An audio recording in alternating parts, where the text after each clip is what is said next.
Assalamualaikum warahmatullahi wabarakatuh. Innal hamdalillah nahmaduhu wa nasta'inuhu wa nastahdihi wa nastaghfiruh wa na'udzu billahi min shururi anfusina wa min sayyiati a'malina. May yahdihillahu fala mudilla lahu wa may yudlil fala hadiyalah. Asyhadu an la ilaha illallah wahdahu la syarika lah wa asyhadu anna sayyidana Muhammadan abduhu wa rasuluh. Subhanaka la ilma lana illa ma 'allamtana innaka antal alimul hakim. Qala rabbi shrah li sadri wa yassir li amri wahlul 'uqdatan min lisani yafqahu qawli. Qad qala Allah Ta'ala fi kitabihil karim ba'da a'udzu billahi minasyaitonir rajim. Ya ayyuhalladzina amanu taqullaha haqqa tuqatih ولا تموتن إلا وأنتم مسلمون. Sadaqallahul azim. Tuan-tuan sedang penonton yang dirahmati Allah Subhanahu wa taala. Pertama dan selamanya kita merafakkan syukur pada Allah Subhanahu wa taala kerana dengan kesempatan yang diberikan oleh Allah Taala ini dapat sesama kita bertemu pada pada malam yang berbahagia ini di ruangan Facebook Skuad Pengurusan Jenazah Malaysia. Dan terima kasih kepada barisan penganjur kerana sudi untuk mengadakan kuliah seumpama ini. Mudah-mudahan dengan hidupnya suasana majlis ilmu seumpama ini, kita sentiasa dalam ketaatan kepada Allah Subhanahu wa taala.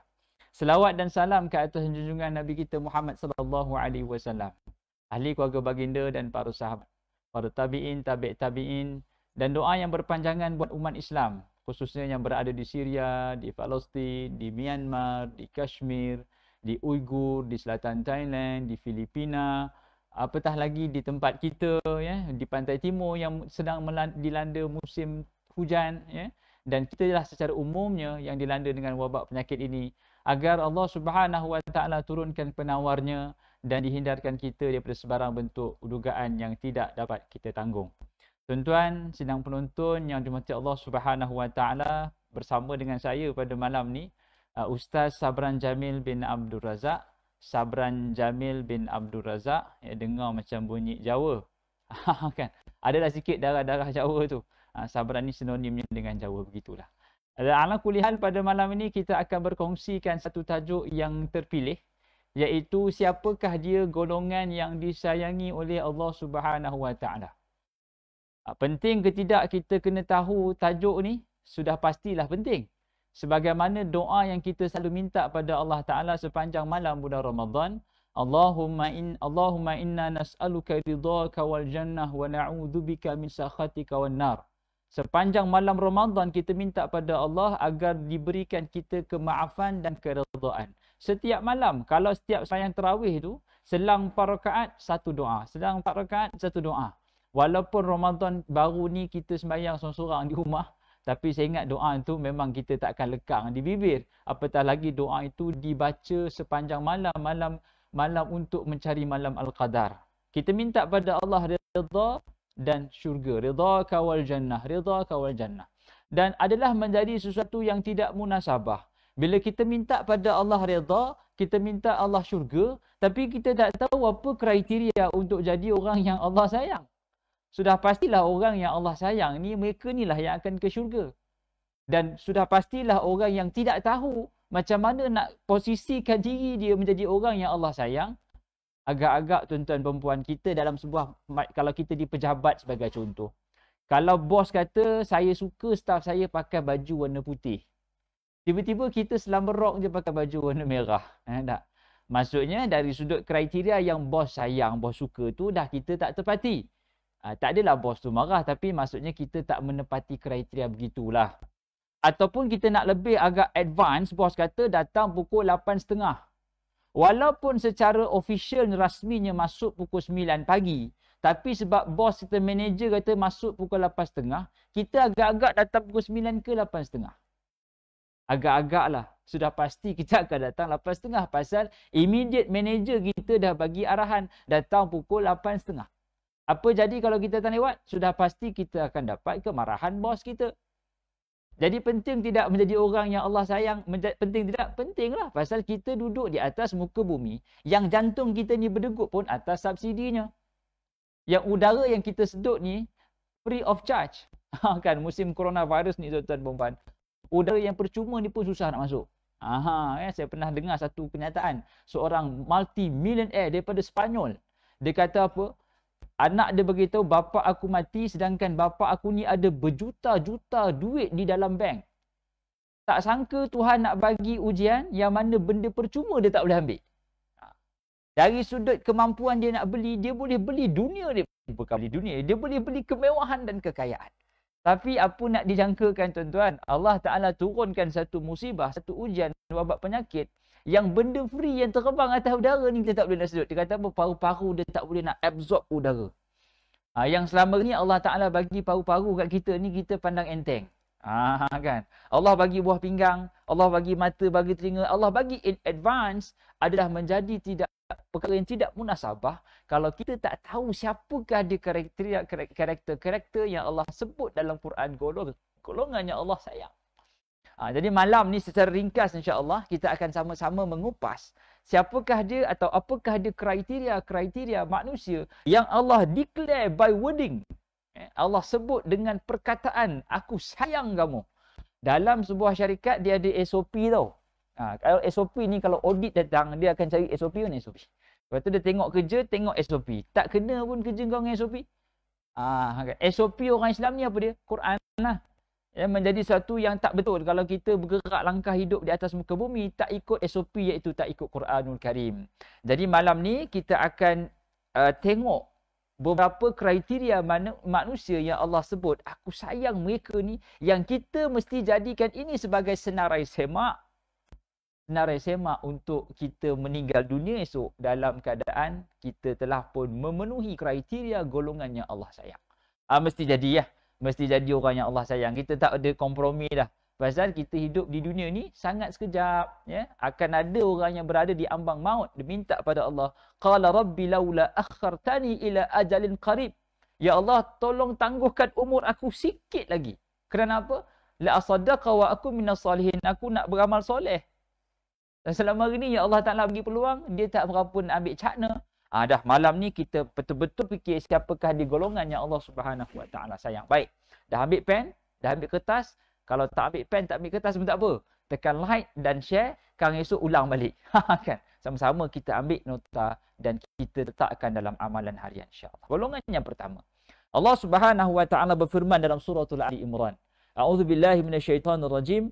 Wallahu yuhibbul muhsinin. Sesungguhnya Allah Subhanahu Wa Taala sayang orang yang suka buat baik. Golongan yang pertama yang kita dah describe pada malam ni, iaitu golongan yang suka buat baik. Maksudnya kita tak nak setiap posisi kehidupan kita, yang kita nak adalah membuat kebaikan. Dengan anak kita buat baik, dengan mak bapak kita berikan kebaikan, dengan pasangan kita berbaik, dengan jiran tetangga kita baik-baik, dengan bos kita baik, dengan orang di bawah kita baik.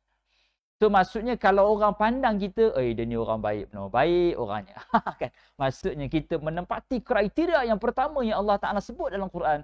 Aku sayang orang yang suka buat baik. Kan? Siapakah orang yang paling layak untuk kita berikan kebaikan? Tuan? Siapa dia? Kita mesti tahu dekat mana kita dapat baik. Kamu buat baik tak tentu pasal pula. Buat baik tidak lain dan tidak bukan kepada ahli keluarga, kepada pasangan. Bagaimana yang disebutkan oleh Nabi SAW, khairukum li ahli. Sebaik-baik kamu adalah yang paling baik dengan ahli keluarganya. Kita baik dengan siapa? Dengan kawan-kawan memang baik punya. Jangan risau. Dengan kawan-kawan, kawan tu tak pernah jumpa 3-4 tahun. Tiba-tiba dia ajak, jom naik basikal. Immediately beli basikal. Pasal kawan ajak. Itu dengan kawan ni tak cerita lah. Kawan ni boleh perhabis duit. Tiba-tiba dapat joran mancing. 3 hari tak balik malam. Tak balik rumah pasal nak mancing. Ni kawan. Kawan tak apalah, nak baik memang kita boleh membuat baik dengan kawan punya. Tapi yang dituntut untuk dilakukan kebaikan adalah bersama dengan ahli keluarga, dengan anak-anak. Nabi SAW jumpa Fatimah, Nabi cium tangan Fatimah. Nabi jumpa budak, Nabi cium tangan budak. Kita terbalik.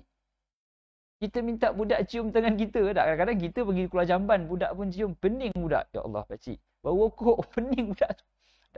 Nabi cium tangan budak-budak. Satu. Nabi bermanis muka dengan Sayyidatina Khadijah. Nabi bermanis muka dengan Sayyidatina Aisyah. Nabi bergurau seda dengan Sayyidatina Aisyah. Nabi minum di cawan yang sama, tuan-tuan. Aisyah minum, Nabi ambil bekas cawan Aisyah, Nabi cari di manakah bekas bibir Aisyah, Nabi minum. Cuba tanya balik, bila last kita minum satu cawan bersama dengan pasangan?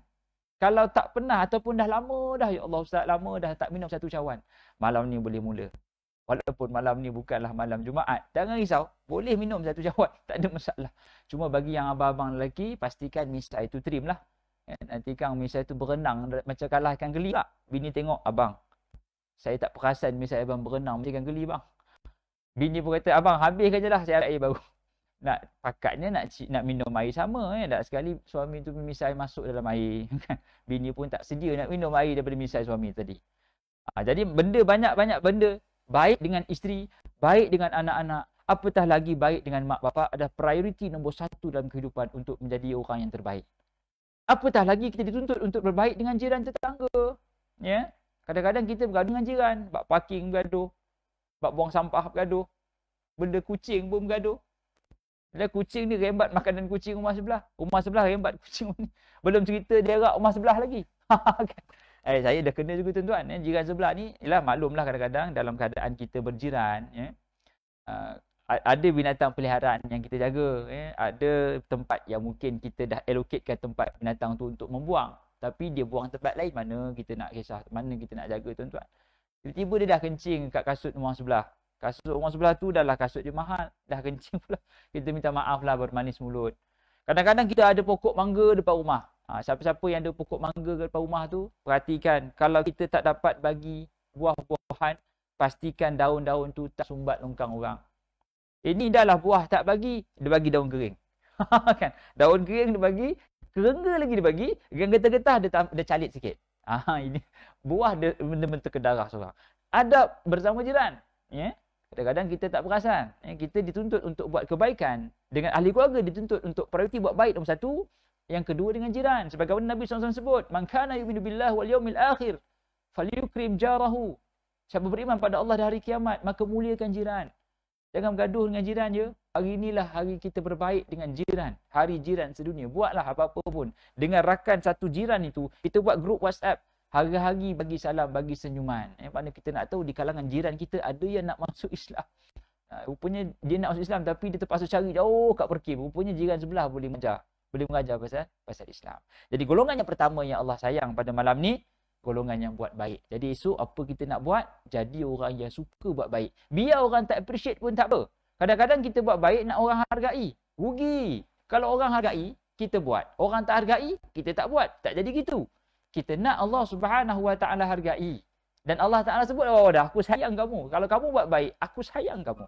Sebagaimana yang disebutkan oleh Nabi SAW, khairun nas manfa'ahum linnas. Sebaik-baik manusia yang paling banyak memberi manfaat pada manusia lain.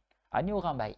Dia tak kisah orang lain sama ada nak kisah ke tak kisah, nak bagi habuan tak bagi habuan, nak appreciate tak appreciate. Yang penting dia buat baik, sebab itu kriteria yang Allah sebut dalam Quran, orang yang Allah sayang. Satu. Yang kedua, Allah Subhanahu Wa Taala sebut dalam surah mana tadi? Surah Al-Maidah ayat ke-42. A'udzubillahi minasyaitonir rajim. Innallaha yuhibbul muqsitin. Sesungguhnya Allah sayang orang yang adil. Golongan yang kedua, orang yang adil.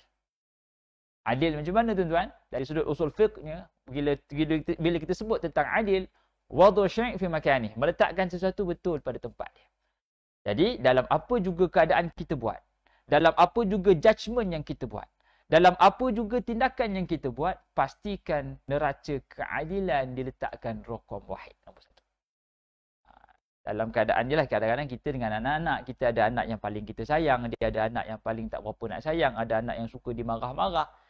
Dalam keadaan kita buat judgement, penilaian, kita letakkan neraca adil. Anak lelaki belikan seluar panjang, anak perempuan belikan tudung. Itulah adil. Jangan dua-dua beli tudung, itu pening. Yang lelaki belikan seluar panjang, perempuan belikan tudung. Itu baru adil. Sama juga di pejabat. Kalau di pejabat, kita ada staf yang Hindu, ada staf yang Cina, ada staf yang Melayu. Dalam kita memberikan cuti sebagai contoh, kita berikan cuti pada hari raya pada siapa? Hari raya pada orang Islam lah. Yang raya Cina bagi kepada orang Cina. Raya Hindu, India kita bagi orang Hindu. Baru betul, baru adil. Sama juga dalam kita memberikan hadiah habuan kepada orang di bawah. Kalau orang yang buat kerja lebih, kita bagi review lebih sikit. Ini tidak, kita bagi lebih sebab dia belanja kita. Ni tak kena, tak adil lah. Orang yang buat kerja kita tak layan. Orang yang bagi belanja lebih kita layan. Ni tak berapa nak kena. Ya? Mentang-mentang budak ni tadi, dia asyik main teh tarik je. Boh, teh tarik boh. Boh, teh tarik boh. Yang teh tarik lebih ni kita bagi review lebih baik pula. Sedangkan orang yang buat kerja, kita tak appreciate. Sedangkan Allah Ta'ala sebut, aku sayang orang yang adil. Jadi kita jadi orang yang adil lah tuan-tuan. Ya? Dalam keadaan kita hidup bermasyarakat, letakkan neraca adil itu nombor 1. Dan itulah golongan yang Allah Subhanahu Wa Ta'ala sayang. Dalam berniaga pun sama. Allah sebut dalam Quran, wailul lil mutaffifin. Kecelakaanlah bagi orang yang menipu. Alladzina idza talu 'alan nasi yastawfun. Bila menimbang tara, timbang untuk jual, dia kurang-kurangkan timbang. Bila dia nak lebih-lebih. Bila dia menjual, dia kurang-kurangkan pula. Orang yang macam ni tuan-tuan perempuan, awas. Ya? Nabi SAW dah warning dah. Orang yang meniaga, yang kira nak tapau semua kesian orang lain. Dah. Bahkan Nabi SAW mengangkat darajat orang yang meniaga yang adil, ma'al abrar, ma'kiram bersama dengan bersama dengan malaikat. Kan, at-tajirus saduqul amin, peniaga yang jujur lagi amanah, diangkat darajatnya. Bahkan peniaga yang tidak adil dan tidak jujur dalam perniagaannya, diletakkan bersama dengan orang yang masuk neraka wailul lil mutaffifin. Jadi golongan yang kedua yang kita boleh ambil sama-sama pengajaran adalah jadilah orang yang adil dalam penilaian, dalam buat keputusan, biarlah adil. Ya, kalau kita bertugas memberi tender sebagai contoh, ya, kita menilai tender dari sudut kualiti, bukan dari sudut siapa yang memberi. Sebab kita nak letakkan benchmark dia adalah adil. 2. Yang ketiga, Allah Subhanahu Wa Ta'ala berfirman, a'udzubillahi minasyaitonir rajim, innallaha yuhibbut tawwabin. Allah Subhanahu Wa Ta'ala sayang orang yang banyak bertaubat. Suratul Baqarah ayat 222. Allah sebut, Allah sayang orang yang banyak bertaubat. Bertaubat bukan tahu buat. Taubat dengan tahu buat lain. Kan? Taubat ni, dia betul-betul meletakkan diri dia sentiasa bersalah. Tak semestinya kena buat dosa baru bersalah, tak. Para anbiya, golongan yang tidak pernah bersalah. Para anbiya, golongan yang tidak berdosa, tapi mereka ni selalu minta ampun pada Allah Ta'ala. Ya, kita tak nafikan para nabi ada kesilapan yang mereka lakukan, tapi bukan dosa. Menunjukkan mereka ini manusia. Nabi Adam AS, apa kesilapan yang kita semua sedia maklum? Nabi Adam makan buah larangan, ya tak? Dan akhirnya duduk di bumi. Kesan daripada kesilapan itu, akhirnya Allah Ta'ala letakkan hukuman duduk di bumi. Bukan dosa, menunjukkan dia manusia. Nabi Nuh AS juga melakukan satu kesilapan. Kalau tengok surah Nuh, Nabi Nuh AS mendoakan anak dia. Bila Nabi Nuh mendoakan anaknya yang sedang mati terkapai-kapai, Nabi Nuh minta, ya Allah, dia anakku, ya Allah. Allah kata, itu memang anak kau, tapi bukan di kalangan kau. Nabi Nuh minta ampun. Nabi Yunus AS meninggalkan kaumnya, akhirnya makan di ikan. Pokok duduk dalam ikut ikan. Apa doa Nabi Yunus yang kita baca? La ilaha illa anta subhanaka inni kuntu minadh zalimin.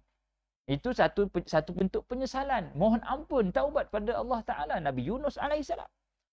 Kalau cerita Nabi Muhammad sallallahu alaihi wasallam, lagi banyak tuan-tuan. Nabi Muhammad sallallahu alaihi wasallam dalam Quran, at least ada 3 ke 4 tempat dalam Quran Allah Taala turunkan teguran pada Rasulullah sallallahu alaihi wasallam. Pertama dalam penurunan suratul Kahfi, di mana Nabi SAW bila memberikan janji kepada orang-orang Quraisy untuk menjawab soalan, Nabi tidak menyebut insya-Allah. Disebabkan Nabi tak sebut insya-Allah tuan-tuan, maka surah Al-Kahfi delay 2 minggu. Satu. Yang kedua, asbabun nuzul surah Abasa wa Tawalla. Abasa wa Tawalla an ja'ahul a'ma. Nabi SAW berpaling muka daripada orang buta. Allah turun ayat, kenapa kau palingkan muka pada orang buta? 2. Sebagaimana yang ketiga, Nabi SAW mendoakan kepada Abu Talib. Abu Talib mati dalam keadaan kafir. Nabi minta, ya Allah, Abu Talib, la astaghfiranna lak. Aku akan beristighfar bagi pihak Abu Talib. Allah turun ayat, innaka la tahdi man ahbabta, walakinnallaha yahdi man yasha. Wahai Muhammad, kamu tak boleh bagi hidayah pada siapa yang kau sayang. Akulah yang bagi hidayah pada siapa yang aku nak. Nabi terdiam. Dalam keadaan Nabi SAW diarahkan untuk menikahi bekas isteri Usamah. Itu juga satu arahan daripada Allah Subhanahu Wa Taala. Nabi tak sanggup nak buat. Tapi arahan Nabi terpaksa buat. Nabi buat atas arahan Allah Subhanahu Wa Taala. Dan Nabi SAW minta ampun pada Allah Taala, tuan-tuan. Sehari tidak kurang istighfarnya 100 kali sehari semalam. 100 kali sehari semalam itu Nabi SAW. Kita istighfar berapa kali? Lepas subuh 3 kali, lepas zuhur 3 kali, maghrib, isyak, asar. 3 kali 15. 15 kali bang. Apa cerita kita ni? 13 kali, 15 kali je.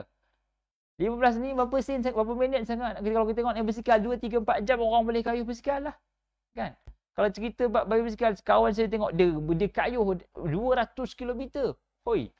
Daripada Kanga turun ke Kedah, masuk Penang sikit, naik patah balik. Cakap, ui ini memang, kau memang kayuh, memang betul-betul kayuh. 4 jam kayuh basikal. Itu belum cerita maraton. Maraton tu, Allahuakbar. Kawan saya tuan-tuan, dia mula-mula dia masuk 5 km je. Lepas tu dia masuk half marathon. Lepas tu dia masuk full marathon. Full marathon ni 42 km berlari bang. Oi, 42 km ni bukan jalan-jalan orang. Kuala Lumpur pergi saja. Jauh. Tapi dia sanggup pasal seronok kawan ajak. Lepas habis marathon, saya ingat cukup dah tak? Dia daftar Ironman. Ironman ni lagi berenang 3 km, lagi berbasikal pula beratus km. Ingat habislah Ironman tu, kira marathon, Ironman kira selesai tak? Dia daftar Ultraman. Ada Ultraman tau. Siapa tak tahu? Ada Ultra Trail. Ni sampai ke Bentong, patah balik. Saya betul Ultraman. Sikit lagi ada Spiderman, sikit lagi ada X-Men, semua dia ambil. Ni nak cerita manusia kalau spend masa untuk dunia boleh. Tapi bila nak istighfar mungkin berkira-kira. Lepas ni tukar. Setiap kali kita kayuh, astagfirullah, astagfirullah, astagfirullah. Baru betul. Setiap kali kita berjoging, pusing mana lah, 5 km, subhanallah, alhamdulillah, subhanallah, alhamdulillah. Tekan ni, kalkulator zikir, subhanallah, alhamdulillah. Ataupun istighfar lah. Sambil naik motor, astaghfirullah, rabbal baraya, astaghfirullah, minal khataya. Sambil morning walk, astaghfirullah. Sambil siram pokok bunga bagi ibu-ibu, rabbal baraya. Sambil lipat kain, kakak-kakak, astaghfirullah minal khataya. Pergi pasar malam, astaghfirullah. Sekali tukar tak temponya, astaghfirullahalazim. Bang, kenapa tukar tempo tu bang? Terpandang yang cantik mulik. Terpandang, astaghfirullah. Bertukar temponya. Abang jangan main-main bang. Jangan main-main istighfar. Dia patah balik.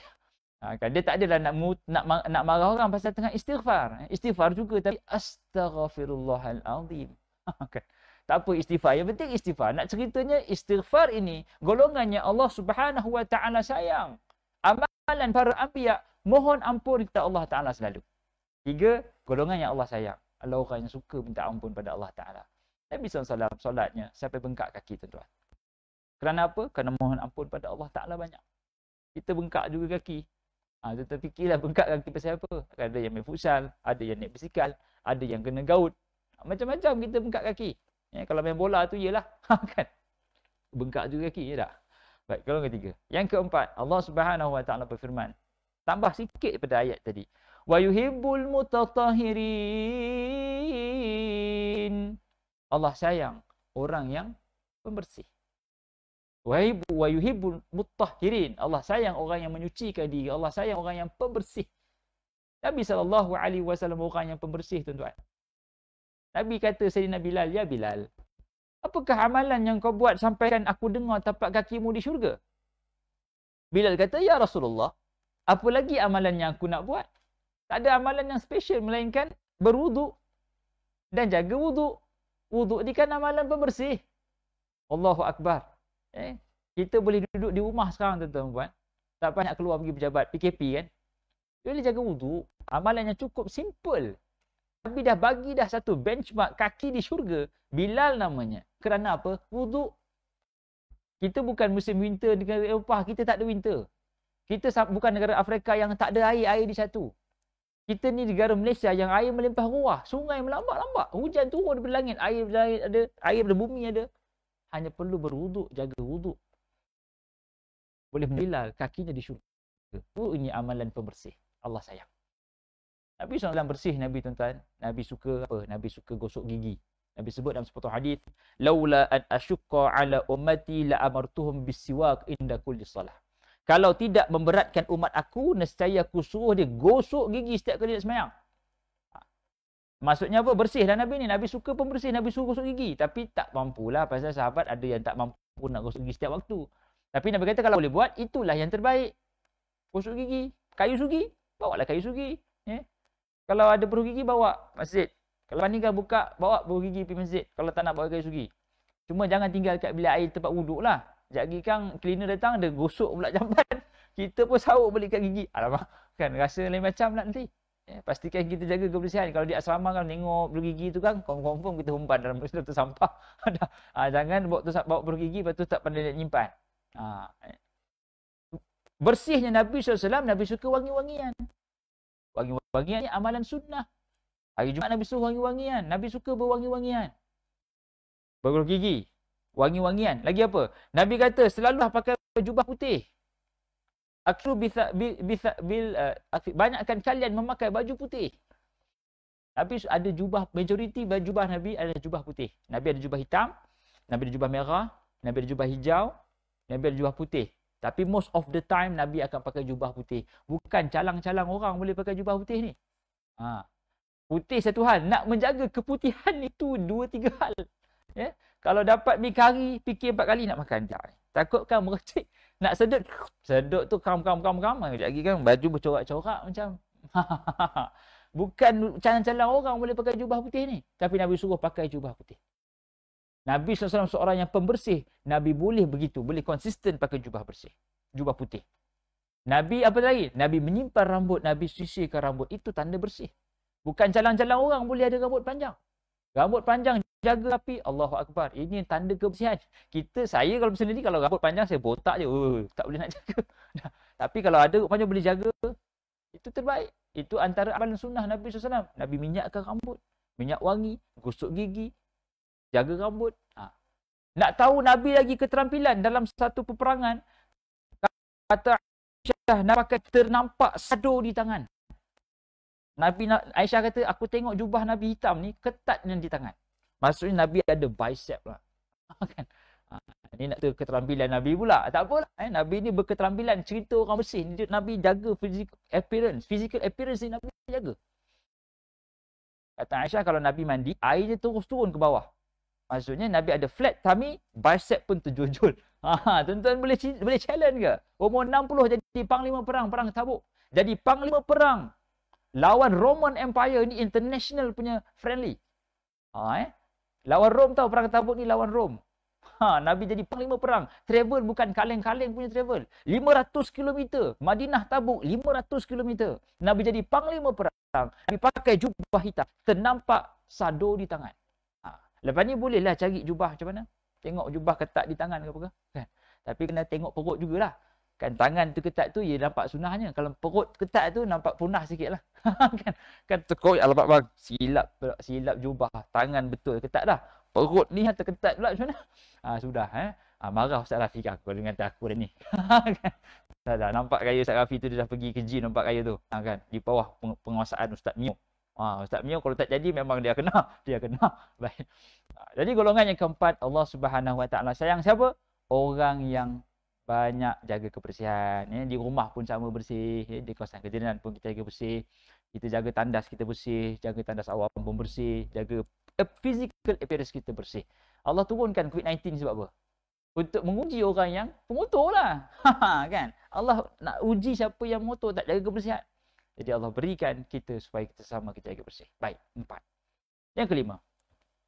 Allah Subhanahu Wa Taala berfirman dalam surah Ali Imran, A'udzubillahi minasyaitonir rajim. Wallahu yuhibbus sabirin.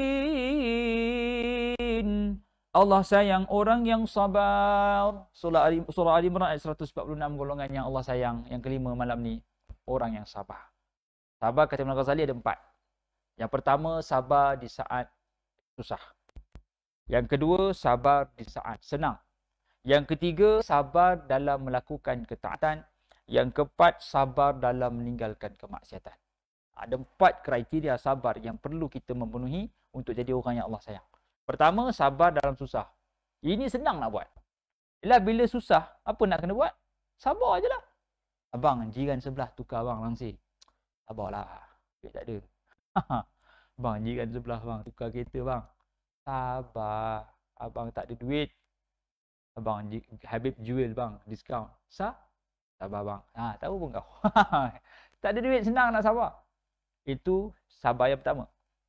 Yang kedua, bila ada duit, bila senang. Hoi, sabar dia bukan calang-calang. Tak semua orang boleh senang nak sabar bila senang. Sabar masa senang, susah nak buat. Abang jiran sebelah, dia beli kereta bang. Kereta apa dia beli? Dia beli kereta Izora bang. Kau beli Alphard sah. Suami suruh bini pergi order Alphard. Sebab jiran sebelah beli Izora. Dia punya upgrade tu biar jiran tengah. Oi. Kereta kalau ada duit, kita nak pergi. Ini shopping 12 bulan 12 ni. Semua benda nak beli. Tak ada keperluan pun nak beli juga. Itu cakap ujian di saat senang, susah nak buat. Sebab kita akan berbelanja, penyudahnya zakat tak bayar. Ingat, sebelum kita nak berbelanja, pastikan zakat kita dah allocate siap-siap. Ini zakat tak bayar, berbelanja lebih. Ini satu benda yang perlu diperhatikan. Dalam keadaan kita berbelanja, kita menyoping-nyoping, dalam keadaan kita nak mengeluarkan duit, pastikan perbelanjaan itu kita betul-betul plugkan dekat mana keperluan asas. Dia ada perbelanjaan daruriyat, ada perbelanjaan tahsiniat, ada perbelanjaan hajiat. Perbelanjaan yang must have, iaitu daruriyat. Mesti ada. Contohnya rumah, bayar sewa rumah, bayar kereta, bayar bil elektrik, bayar bil air. Must have. Dan okeylah. Yang kedua, perbelanjaan tahsiniat, penambahbaikan. Iaitu daripada rumah sebiji, kita beli rumah, kita tambah sikitlah bilik. Perbelanjaan untuk baiki rumah. Perbelanjaan untuk tambah bilik sebab mungkin adik-adik dah ramai. Perbelanjaan untuk tukar kereta besar sikit daripada 5-seater kepada 7-seater. Sebab ahli keluarga dah tambah. Itu perbelanjaan yang penambahbaikan. Itu dipanggil nice to have. Must have, nice to have. Dia ada satu lagi perbelanjaan. Hajiat, yang berhajat saja. Tak ada pun tak apa. Berhajat saja. Ini dipanggil perbelanjaan have. Dia ada satu must have, nice to have dan have. Perbelanjaan have inilah yang kadang-kadang menyebabkan kantung duit kita bocor sampai tak bayar zakat. Yalah, Astro. Astro ni letak kat mana? Pembelanjaan TV. Astro lebih. Kan? Must have ke? Ataupun nice to have ke? Ataupun have ke? Kita sendiri pun ingatlah. Semua pembelanjaan kita letak kat 3 kolom ni. Main futsal. Futsal letak kat mana? Itu dengan saya lah tu. Nak letak futsal. Pergi main gym. Pergi mana? Itu Ustaz Rafi lah. Gym letak kat mana? Kan? Pasal dia pergi gym. Pembelanjaan bagi Ustaz Rafi, dia mesti must have. Sebab dia mesti jaga kesihatan. Kalau tidak kan siapa nak bawa squat ni? Kan nanti orang meninggal susah pula. Dah Ustaz Rafi dah duduk di hospital. Jadi dia kena sihat. Jadi dia letakkan perbelanjaan must have pergi gym. Sebab dia kena sihat. Tadi saya peluk Ustaz Rafi pun nampak perut dia dah flat sikit. Alhamdulillah. Syukur pada Allah Ta'ala. Ngata aku lagi kata dah. Okey. Jadi golongan yang kedua, sabar yang kedua dituntut adalah sabar dalam senang. Sabar yang ketiga, sabar dalam buat taat. Buat taat pun kena sabar. Nak pergi masjid kena sabar. Nak tutup aurat kena sabar. Bukan calang-calang orang boleh tutup aurat ni. Nak pakai orang perempuan kena tutup aurat, kena tutup muka, sabarnya panas pun tak apa, dia kena pakai tudung juga sabar. Sabar. Sabar bangun subuh pergi masjid, sabar. Dan sabar yang keempat kata Imam Ghazali adalah meninggalkan kemaksiatan. Sabar juga dalam keadaan kita nak tinggalkan maksiat, kita kena sabar. Bukan senang orang nak tinggalkan maksiat. Benda yang dia selalu buat dia cuba kena tinggalkan. Dia kena buat jugalah supaya apa? Supaya dia menjadi orang yang disayangi oleh Allah Subhanahu Wa Taala. Itu yang kelima. Baik. Yang keenam. Allah Subhanahu Wa Taala sayang. Golongan siapakah dia? Golongan yang disebut sebagai al-mutawakkilin. Allah Subhanahu Wa Taala berfirman, "Innallaha yuhibbul mutawakkilin." Sesungguhnya Allah sayang orang yang bertawakal. Golongan yang berikutnya, orang yang bertawakal, surah Ali Imran 159. Jadi kalau kita nak jadi orang yang Allah sayang, banyakkan bertawakal. Serahkan pada Allah Subhanahu Wa Taala. Baik, seterusnya. Jadi masa pun tak mengizinkan, kita kena pergi laju ni sebab ada 8 kriteria yang Allah Subhanahu Wa Taala sayang.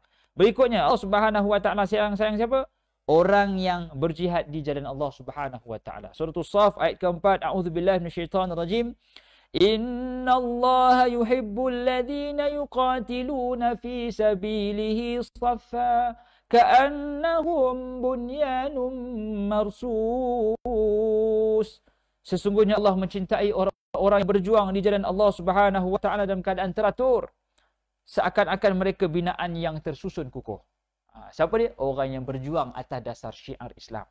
Kita tak mampu nak berjihad atas senjata, kita mampu berjihad di atas mengembangkan syiar Islam. Orang yang boleh bersama dengan syiar Islam ni, dia mendapat seakan-akan pahala yang Allah sebut dalam Quran, iaitu jihad fi sabilillah, apatah lagi mereka ni golongan yang Allah sayang. Dengan institusi masjid, kita boleh attach. Dengan institusi dakwah, kita boleh attach. Allah fattabi'uni yuhibbukumullah.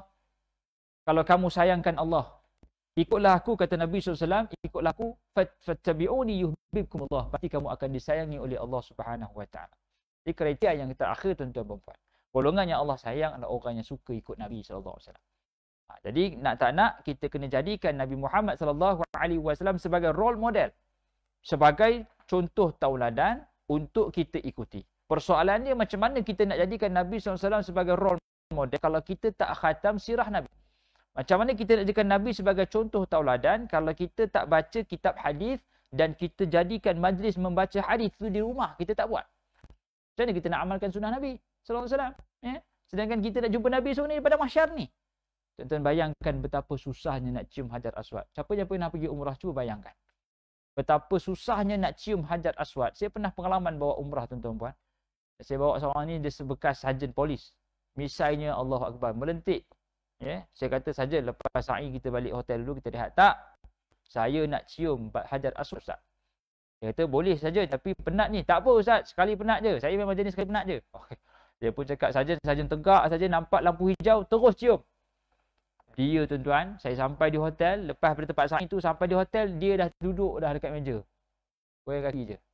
Cakap, sarjan, hebat. Saya belum selesai lagi dengan jemaah muslimat balik ke hotel, sarjan dah duduk dah, sedangkan dah cium Hajar Aswad. Dia tengok je saya tengok je dia. Dia kata, start sampai hati Ustaz cakap, saya suruh macam tu, tegak aja cium. Saya ni adalah anggota polis, saya ni memang bertindak ikut arahan. Ustaz suruh pergi tegak cium, saya tegak cium mulut ke depan je. Yang hitam memang hitam, tapi bukan Hajar Aswad yang saya cium. Dia dah suspend. Apa yang sarjan cium? Saya cium ketiak negro. Dia tercium ketiak dia, marah lah saya. Ya sarjan, kenapa lah tak ikut putaran tawaf tu? Ustaz bagi suruh tegak, saya pergi tegak lah. Kan? 3 ketiak saya cium, saya balik lah, saya tak tahan. Kan? Itu baru nak cium Hajar Aswad, tuan-tuan. Orang dah ramai nak jumpa Nabi, ingat senang ke? Susah. Orang ramai beribu-ribu di keliling Nabi. Kita di mana? Kalau kita tidak jadikan Nabi sebagai role model, kita tak khatam sirah Nabi, kita tak khatam sunnah Nabi SAW, kita terapkan sunnah Nabi dalam hidup kita. Kita takut, kita sisih dengan Nabi, tapi tak pun kita. Ya, kita nak jumpa tapi Nabi tak pandang kita. Itu merupakan sesuatu yang sangat.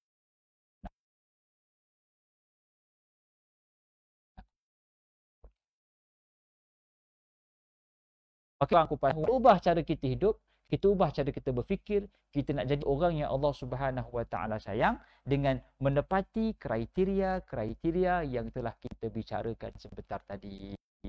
Mudah-mudahan saya dapat sama-sama kita ambil pengiktibaran pada Allah Subhanahu wa taala. Itu yang mewakili saya lah, jenazah Malaysia yang sudi menjemput saya untuk mengadakan kuliah pada malam ini. Mudah-mudahan Allah Subhanahu wa taala memberkati usaha yang cukup murni ini. Tuan-tuan dan puan, berikan sokongan kepada skuad. Mudah-mudahan kita mendapat kebaikan di dunia dan di hari akhirat. Aku qauli hadza wa astaghfirullahal azim li wa lakum wa billahi taufiq hidayah. Wassalamualaikum warahmatullahi wabarakatuh.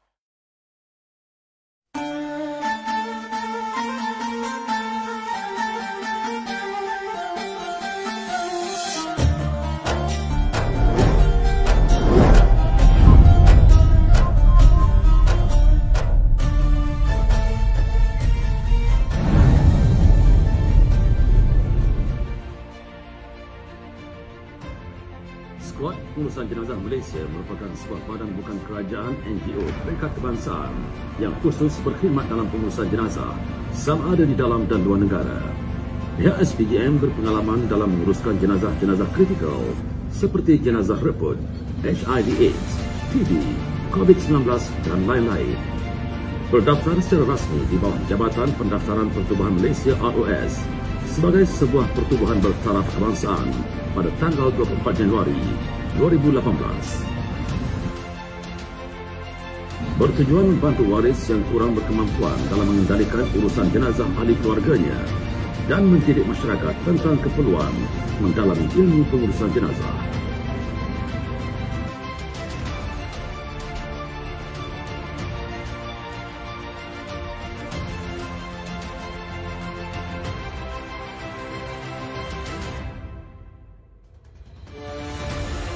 SPJM, ke arah pengurusan jenazah patuh syariah profesional dan antarabangsa. Untuk keterangan lanjut, sila layari www.facebook.com/Squad Pengurusan Jenazah Malaysia.